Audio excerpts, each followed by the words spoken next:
Dokter Tifa dan RH kembali terpojok soal dugaan perselingkuhan mereka. Karena Farhad Abbas kembali tampil ke publik. Kali ini Farhad Abbas sampai menantang Tifa dan RH untuk sumpah pocong untuk membuktikan kalau mereka memang tidak selingkuh. Harusnya RH ini sumpah pocong aja gitu. Belum lama ini publik juga dikejutkan dengan muncul isu perselingkuhan yang menyeret nama Refly Harun dan Dokter Tifa. Dengan cepat isu hubungan terlarang ramai menjadi perbincangan. Menanggapi isu tersebut, Dokter Tifa membantahnya dengan keras. Ditemani kuasa hukumnya, Dokter Tifa menuding ada upaya untuk mengalihkan kasus Jokowi dengan menyerang secara personal. Dan karena kecurigaan itu, Dokter Tifa belum berencana melaporkannya ke ranah hukum. Isu perselingkuhan antara Dokter Tifa dan Refly Harun pertama kali muncul lewat unggahan Farhad Abbas. Dan saat disinggung mengenai bantahan Dokter Tifa, Farhad meminta publik tidak perlu mempercayai ucapan Dokter Tifa. Lantas apa alasan dibalik serangan keras Farhad terhadap Dokter Tifa dan Refly Harun? Bu Tifa jangan didengar ya sekarang. Dia tuh menghina, mengkerdilkan, melecehkan Pak Jokowi. Gitu. Saya nggak mau memberi komentaran dia. Saya nggak mau berurusan lagi dengan hukum hanya gara-gara menghajar dia. Silakan dia yang berproses dan berargumentasi dengan penegak hukum. Silakan jaksa, polisi, hakim, silakan aja. Itu urusan dia. Karena kayak kasus perselingkuhan kemarin aja aku dikontak langsung orang yang diduga namanya tersebut dan mengatakan bahwa aku ini kok baik di muka tapi menikam dari belakang gitu. Saya bilang, loh nggak bisa. Kamu tuh udah terlanjur kurang ajar sama kita. Ketika berdebat kamu usir kita, kamu bilang kita nggak pintar, kamu bilang kita nggak siap menghadapi kalian. Giliran kita bom masih gosip, kamu ejek gosip. Harusnya RH ini sumpah pocong aja gitu. Harusnya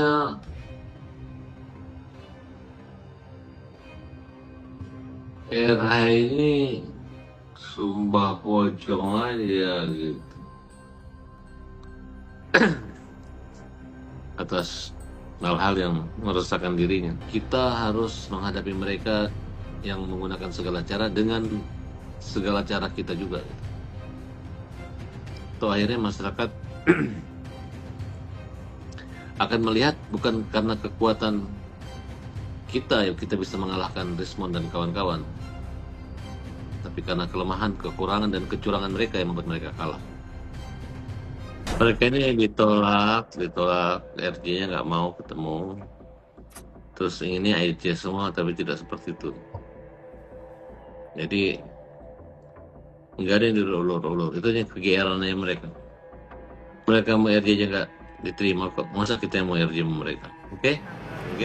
Perlu diingat, Farhad ini seorang pengacara. Dia sudah menghitung konsekuensi hukumnya. Jadi menurut saya, Farhad tidak asal menebar fitnah kalau dia belum yakin. Karena malah Farhad berani menantang sumpah pocong Tifa dan RH. Tifa memang sebelumnya sudah memberikan klarifikasi resmi. Tifa membantah dugaan hubungan gelap dia dan RH. Tapi yang menjadi pertanyaan besar di publik, karena Tifa tidak mau melaporkan Farhad Abbas. Tifa seperti takut. Dia berdalih tidak mau teralihkan fokusnya sehingga memilih tidak mau melaporkan Farhad ke polisi. Ada hubungan, ada kemudian apa lagi. Ini targetnya apa sih dokter? Iya, kalau saya lihat begini, jadi memang banyak juga sih sampaikan ya, banyak tokoh maupun para netizen juga, kenapa Dokter Tifa tidak klarifikasi ya? Ini saya klarifikasi, saya sebenarnya sudah melakukan klarifikasi berkali-kali ya dalam bentuk narasi di X saya, di Twitter saya maupun di Facebook saya saya juga sudah melakukan klarifikasi pada beberapa wawancara. Tapi pada kesempatan ini saya jelaskan ya bahwa apa yang disampaikan oleh oknum ya FA ini adalah sesuatu yang sama sekali tidak benar.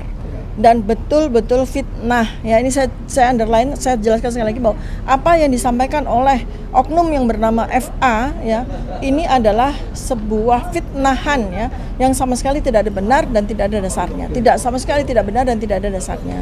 Nah, tujuannya apa ya, Bang? Kita sudah analisis tujuannya apa. Tujuannya sebetulnya memang mau menggeser gawang. Artinya apa?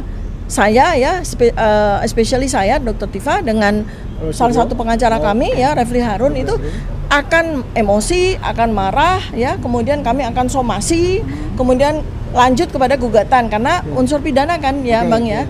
Kalau fitnah dan pencemaran nama baik kan unsur pidana. Dan dia pasang badan. Si FA ini pasang badan untuk kami somasi, untuk kami gugat pidana. Dia udah siap itu. Tujuannya dia dan timnya melebarkan isu tidak lagi pada intinya ijazah maupun yang kedua pencemaran baik yang dilakukan oleh kawan-kawan, tapi kemudian menggeser lebih jauh lagi. Ya, jadi membuat permainan menjadi jauh sekali dari substansinya. Jadi kami dibikin ketika sudah seperti itu dengan bahasa-bahasa yang sangat tidak sangat tidak beradab ya, seperti perbuatan cabul dan sebagainya ya. Itu mau siapapun juga akan emosian ya, siapapun juga akan marah. Nah, diharapkan memang kami emosi, kami marah, lalu kemudian kami somasi, kemudian kami gugat pidana dan sebagainya. Memang itu. Jadi tugasnya si oknum FA ini memang untuk menggeser gawang. Ya, mengubah permainan menjadi permainan somasi dan gugat-menggugat secara pidana atas pencemaran nama baik dan fitnah terhadap dua orang yang menjadi korban di sini gitu. Tapi kami pada akhirnya melebar ya, Dok ya. Iya, dan substansi awal ya itu kemudian jadi dilupakan sama orang ya. Itu ya. Jadi itu mekanisme buying time. Bola lambung yang tadi dibuat oleh FA, mau dokter lakukan kalau somasi atau apa? Kita itu kan sudah bisa membaca permainannya apa. Kita sudah membaca target dan tujuannya apa. Jadi untuk apa kita layani? Jadi kita melayani yang benar-benar saja ya. Jadi tentunya pernyataan Tifa ini bukan menguatkan dirinya, malah makin membuat publik tidak yakin kalau dia berkata jujur. Publik makin bertanya-tanya dan menduga apa yang dikatakan Farhad itu benar. Karena respon Tifa menghadapi fitnah ini tidak biasa. Padahal kalau memang ini fitnah serius karena sudah menyangkut pribadi. Yang lebih janggal lagi karena RH sampai saat ini bungkam, tidak mau sedikit pun merespon soal dugaan hubungan spesial dengan Tifa. Tifa dan RH ini sepertinya harus belajar ke Yusuf Kala. Kalau memang merasa difitnah, harus tampil dan melakukan proses hukum. Seperti yang dilakukan Yusuf Kala untuk memproses hukum Rismon Senipar, yang menurutnya memfitnah dia menjadi pendana Roy Suryo CS. Menurut saya, respon JK ini yang tepat, karena lewat proses hukum nanti ada pembuktian. Tapi aneh, Tifa dan RH memilih tidak mau memproses hukum Farhad. Mereka seperti ingin kasus dugaan perselingkuhan ini secepatnya meredup. Saya katakan itu pas yakin tidak benar. Saya tidak pernah kenal pun Rismon itu, apapun ketemu dia pernah. Roy karena dia bekas menteri saya kenal. Ya, saya kenal. Tapi yang lainnya tidak. Ya kalau memang begitu ya di mana dan kapan. Ya, karena ini sudah tersebar. Jadi saya ingin katakan karena itulah maka besok pengacara saudara yang ada di sini itu mewakili saya untuk melaporkan ke Baris-Krim saudara Rismon untuk mencari kebenaran, menyetap kebenaran bahwa apa yang dikatakan itu adalah tidak benar. Saya tidak pernah terlibat dalam hal tersebut dan tidak pernah membantu atau apapun dengan cara apapun Roy Suryo dan Rismon itu, apalagi pernah ketemu. Saya bahas sedikit soal kasus JK. JK melaporkan Rismon karena dia merasa tidak menjadi donatur Roy Suryo CS. Ini terkait video yang sempat viral di medsos yang memperlihatkan wajah dan suara Rismon yang mengatakan JK memberikan dana 5 miliar untuk Roy Suryo CS. Sejak awal saya memang sanksi dan menduga video tersebut buatan AI. Seperti yang saya jelaskan di video sebelumnya, karena suara dan ekspresi Rismon tidak sinkron. Nasiolan Sianipar. Dengan ini menyampaikan bahwa ada pejabat elit di balik tuduhan kasus ijazah Pak Jokowi, di mana Yusuf Kala ikut terlibat mendanai Roy Suryo dan Tifa, kurang lebih 5 miliar, dan saya ikut menyaksikan pertemuan tersebut. Rismond sendiri akhirnya memberikan bantahan bahwa bukan dia yang menarasikan JK memberikan uang 5 miliar ke Roy Suryo CS. Menurutnya itu hanya editan AI. Rismond memang dalam beberapa kesempatan menyinggung soal adanya orang besar di balik Roy Suryo CS. Tapi secara gamblang dia tidak menyebut nama Yusuf Kala. Political motive. Political motive. Ya, political motive.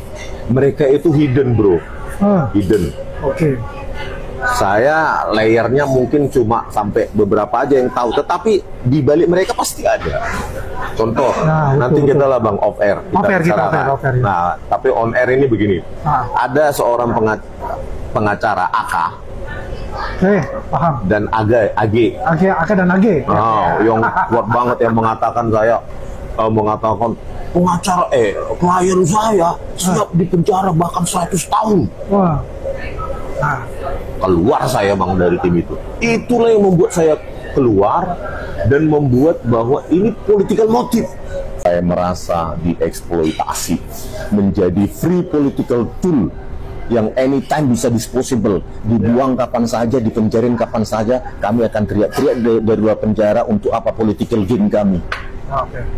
Sementara jadi udah bikin grand skenario. saya kan nggak bodoh, Bang. Saya nggak bodoh. Saya nggak mau. Makanya saya bilang sama Pak Jokowi, saya udah ceritakan juga 4 mata sama Mas Wapres Gibran 1 jam itu saya ceritakan juga ini. Saya nggak mau. Oleh karena itu saya akan balas mereka. Mantap. Yang kelihatan hebat itu AK dan AG itu, ayo ngaku kalian, disuruh kan kalian sama AS. Aktor sembunyi itu, jujur kalian, jangan sering membawa nama Tuhan dan kali ini kalian bohong. Itu loh. Apalagi yang satu lagi, AK ini seringkali membawa nama Tuhan. Itu kita udah paham. Jujur bahwa pada suatu waktu kita bertemu 4 orang di sebuah rumah makan di Menteng, kalian 2 minta maaf sama saya, AK dan AG, ya, gofur, saya bilang gitu aja. AG, ya kan? Ya kan banyak nama gopur, pokoknya itu udah apa AG minta maaf kepada saya dan kalian mengatakan di TV itu keras karena kalian disuruh oleh AS. Apa yang menarik Bang Rismond ya? Itu bang, itu yang membuat saya kecewa. Ini pergerakan apa? Kalau lu memang benar pergerakan mau mengubah wajah Indonesia, ya maju ke depan, jangan takut tersangka ini. Jangan jadi aktor sembunyi, berani. Itu loh, jangan maju terus, gas terus. Tapi dia sendiri pada saat diperiksa terlapor kayak menangis gitu. Menangis. Bagi saya, pembuat video AI itu hanya 2 kemungkinan. Pertama, kemungkinan Rismond atau pendukung Rismond yang coba memainkan isu lewat editing AI. Dalam arti ingin melihat reaksi publik dan JK jika video ini viral. Karena video ini viral saat panas-panasnya pembahasan siapa dalang di balik Roy Suryo CS setelah Rismond resmi balik arah dan meminta maaf ke Jokowi. Kedua, yang membuat video ini bisa juga orang yang ingin menjebak Rismond. Dalam arti orang yang kini berseberangan dengan Rismond. Video ini dibuat supaya nanti Rismond bisa terjebak dalam laporan lain seperti laporan yang dibuat JK saat ini. Saya menduga bisa saja ini permainan RS yang dulu pernah menjadi rekan Rismond atau timnya RS. Saya juga setuju kasus ini dilaporkan JK, karena jika nanti diterima dan diproses hukum, akan ketahuan siapa pembuat video AI itu, dan bisa dilihat afiliasinya kemana, dari kubu Rismond atau dari kubu Roy Suryo. Terkait soal Tifa dan RH, soal tantangan sumpah pocong dari Farhad Abbas, menurut saya, kembali memperkuat dugaan hubungan terlarang mereka. Jika Tifa dan RH menolak sumpah pocong, sekaligus takut melaporkan Farhad ke polisi, pastinya makin memperkuat dugaan perselingkuhan mereka benar terjadi. Jadi situasi Tifa dan RH memang terjepit. Mundur kena, maju juga kena. Sebagai publik, kita nantikan dan amati saja keterangan lanjutan dari Tifa dan klarifikasi dari RH. Apakah Tifa dan RH berani merespon tantangan terbuka Farhad itu? Dokter Tifa itu nggak penting gitu. Ya. Justru saya dapat informasi 5 hari dia di Solo tidak diterima oleh Pak Jokowi. Gitu. 5 hari. Jadi Dokter Tifa, kamu jangan terlalu banyak bicara ya. Kita hanya menerima RJ daripada Pak Rismon Sianipar. Makanya saya jumpa dengan Bang Rismon. Jadi kalau Dokter Tifa berbicara seenak perutnya, justru saya katakan bahwa Dokter Tifa ini orangnya labil.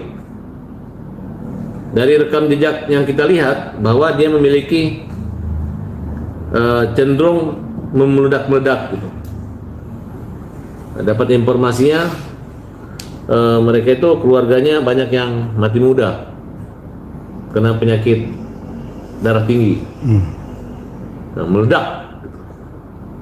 Nah, sekarang kami lagi mengejar ya adanya hubungan emosional antara orang yang menghina Pak Jokowi itu terkait dengan perbuatan cabul dan pengkhianatan kepada keluarga yang dilakukan oleh pengacara yang terkenal hebat tapi memiliki rumah tangga, tapi mereka berada dalam satu kamar yang sama dan di tempat karaoke yang sama. Nah, mudah-mudahan polisi bisa menyidik ada hubungan apa mereka di sana, karena menurut pengakuan dari Rismon, pengacara tersebut yang inisialnya RH, dialah orang yang memaksakan Rismon untuk mengatakan bahwa ijazah yang ditunjukkan pada gelar khusus itu tetap palsu. Kemudian atas perintah seorang mantan petinggi KPK dengan inisial Abras yang mengendalikan semua pengacara untuk melakukan satu perlawanan yang kita anggap agar isu ini dapat memberikan keuntungan ekonomi buat kelompok-kelompok tersebut. Ada Michael, ada RH, para YouTubers, mereka segala macam. Mereka ingin isu ini sampai tahun 2029. Kemudian ada geng Makassar yang memang tergantung orang-orang dari Sulawesi Selatan. Ada jenderal berbintang 4, inisial SS. Kemudian ada juga partai politik dan tokoh-tokoh petinggi partai memang ada. Nah, kalau kaitan dengan Rismon, ada beberapa yang ketemu, ada juga yang tidak. Bahkan semua rekamannya ada. Nah, jadi kita tunggu saja. Mudah-mudahan Rismon bisa menyampaikan dalam berita acara sebelum beliau di SP3 perkaranya, sehingga ini berlanjut, bahwa perbuatan yang bermotif ekonomi yang dilakukan oleh tim mereka semua ini tentu ada dalangnya gitu. Dalangnya terungkap. Dan dalangnya dulu ada sudah menjadi tersangka tapi takut nangis, tapi ternyata masih menggunakan cara-cara kebencian dia terhadap Pak Jokowi. Inisial Abras tadi. Nah, jadi kalau bagi tim relawan Dokter Tifa itu kita anggap kayak butiran debu saja. Ibaratnya Rismon ini adalah pemegang payung di saat hujan. Ketika Rismon sudah KO, mereka kebasahan semua. Nah, kalau orang udah basah kuyup dan tenggelam, ya begitulah. Kemudian ditolak RJ-nya, kemudian dia mengatakan menyerang terus Pak Jokowi, itu hanya gayanya saja. Tapi yang jelas sedikit lagi mereka akan KO dengan laporan-laporan, karena RH ini menuduh bahwa Polda merekayasa bukti. Nah, kemudian mereka adalah sebagai, menurut kata Rismon, bahwa bagaimana RH bisa berjuang kalau dia mengkhianati keluarganya. Kemudian beberapa saksi sudah ditanya juga dan mungkin akan dipanggil. Hubungan spesial yang membuat atau mengancam jika Dokter P ini mengikuti jejak Rismon, maka hubungan pribadinya mungkin akan terbongkar atau terungkap. Tapi walaupun tidak masalah kita bersatu, kami akan segera mengungkap kasus itu semua, ya. Karena data rekaman baik di ruang karaoke maupun di hotel tentang keberadaan mereka satu kamar itu sedang diselidiki dan punya bukti-buktinya. Nah, ini kita akan pertontonkan bagaimana orang yang memperjuangkan tentang moral tapi berjuang demi nama baik, jabatan atau profesi sebagai pengacara, tapi ternyata mereka tidak bermoral. Bagaimana seorang wanita yang memperjuangkan, mempermalukan, yang memperjuangkan seolah-olah ada keadilan, tapi mereka melakukan satu perbuatan yang amoral, kira-kira seperti itu. Berarti Risman sendiri akan membongkar semuanya, Bang? Semua akan dibongkar, sudah dibongkar. Kita sudah punya rekaman pembicaraan, wawancara kita semua udah lengkap semua. Jadi kalau dikatakan fitnah itu tidak fitnah. Teman-teman, itulah informasi yang bisa saya share di video kali ini. Sampai jumpa di video selanjutnya. Salam kontra narasi.